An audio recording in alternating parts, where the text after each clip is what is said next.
The developers of Ori cooked for 6 years and then out of nowhere dropped this masterpiece in the making.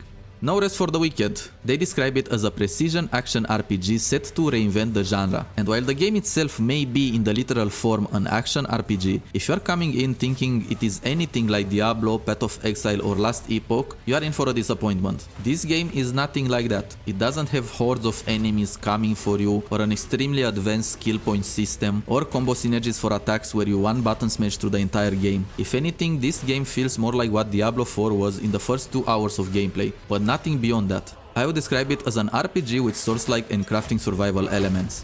So the story is okay. Probably what you expect from a dark fantasy game like this. It's the year 841 and the king is dead. The crown is passed to his arrogant son Magnus. Even worse, the land is in shambles after an unholy plague called the Pestilence has returned after 1,000 years and it is corrupting everything and everyone it touches, turning people into monsters. So the newly crowned king sends Madrigal Selene, an ambitious figure in the church, to the land of Sacra to cleanse it from the unholy wickedness. And then there's you, a Serim, member of an ancient group of mystical holy warriors sworn to defeat the pestilence. You start on a trading ship tasked to deliver you to Sacra that is attacked by a rebel group known as the Reason. You eventually wash up on the shores of Isola Sacra, naked and unarmed, ready to investigate and help those poor souls fight the pestilence. Now, visually, the game looks amazing. The watercolor art style combined with the dark fantasy setting and the fluidity of the animations make the feel of the game so captivating. And combined with the perfectly crafted combat, the weight of the animations and the feedback of attacks account for the appeal of this game. And I think those are its biggest selling points. And it best shows the dedication of Moon Studios, the skills and experience they acquired in all those years working on the Ori games.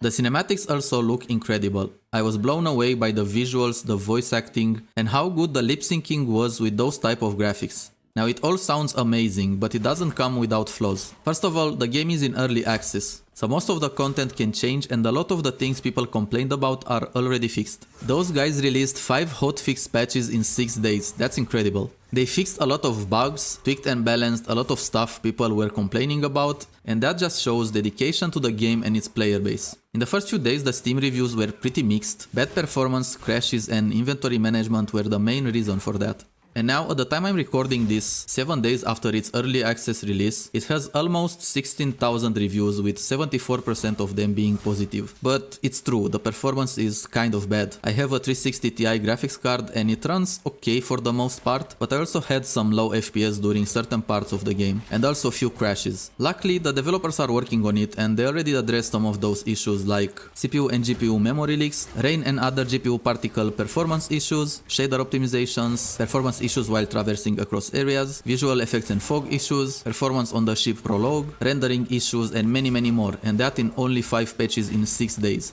So the game is a mix of RPG, Souls-like and survival crafting genres. The combat is very similar to Souls-likes. You have the dodge, you have stamina, you stagger enemies, all that stuff, and it just feels good. The animations look good, are very smooth and have weight. The sound effects and visual effects are also good. But there are some things that make it kind of annoying. The camera can sometimes obscure the view and you don't know what you are doing. And the stamina UI is hard to see, the colors blend in with the background making you lose sight of your character often. I also didn't like the fact that enemies can hit you while you are on the ground, but for some reason you can't. I think that's kind of unfair. The weapons are diverse. They said that the early access has 100 weapons and they also come with unique animations and attacks. I played mainly with the greatsword. Alright, that's this.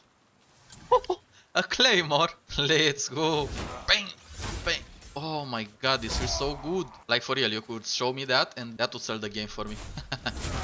Like, it's that easy. Put the biggest sword you can find in a game, show me that, and I'm sold.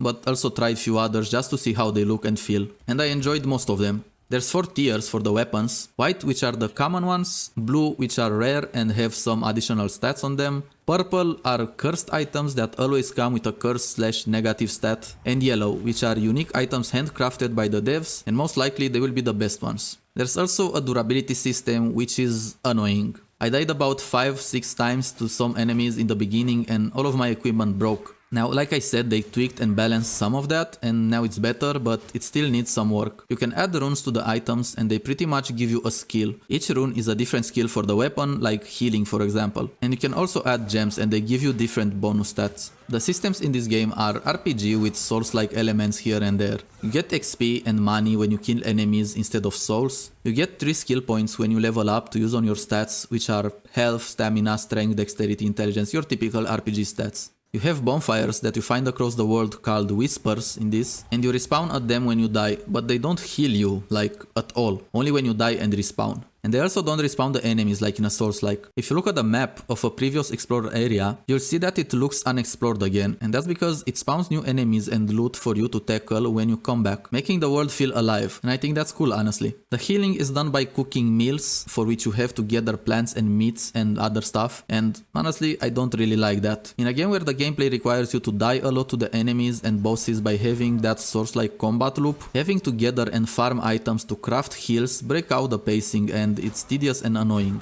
I've seen a lot of non-Souls-like players on Reddit and Steam complaining about the difficulty of the combat, and they were asking for easier difficulties. And on top of that, they also have to deal with gathering and crafting heal items. It was pretty hard for me as an Elden Ring and Dark Souls player, can't even imagine how it is for new people. There's also chopping, mining, fishing, crafting, building and housing. You gather all these resources like wood and iron and stuff to use them for crafting, building and upgrading. And for an RPG it wouldn't be that bad, but for a game with a Souls-like combat, all this tedious and repetitive work stops the pace, considering that when you start a building you have to wait real time for it to finish, like 15 minutes or 1 hour. And here comes one of the biggest issues with the game at the moment, the inventory management system. Because your crafting and cooking materials all use the same inventory, and it is very limited. And also not every inventory or item slot is unlocked from the beginning. Sure, there's also housing, you get to buy a house and have chests for stuff, but it is still tedious and annoying to keep coming back every 20-30 minutes to clear your inventory.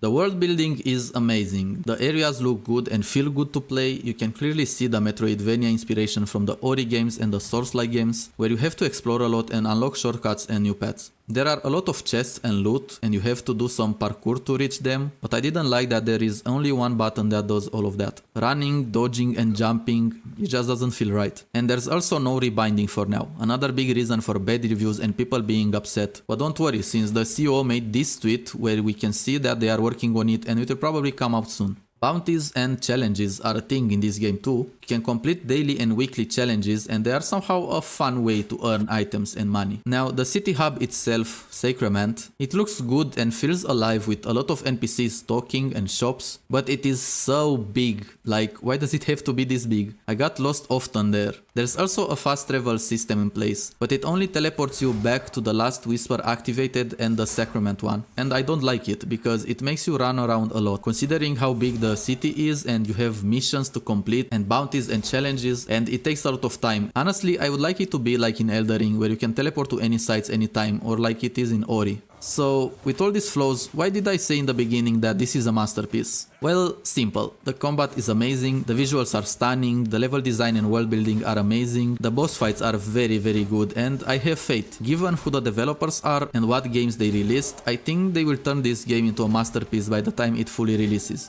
And in these times where greedy AAA companies only release rushed and unfinished games over and over again, and then they patch them for like 2 years, indie games are our only hope. The only good games in the last 12 months are like 3 indie games. So, do I recommend this game at the full price right now? If you want to support the developers early, I'd say yes. The core gameplay is good, even with its flaws, and how fast they are updating it, it will probably be much stable soon. It is $36 right now with a 10% discount from $40, and like I said, if you want to support the developers, yes, and if you have the minimum specs required for this game. I honestly enjoy the game a lot and I can't wait for the full release to come. I'm probably gonna make a series on it on this channel, but until then you can check out my Dark Souls series. Thank you for watching and please subscribe and see you next time.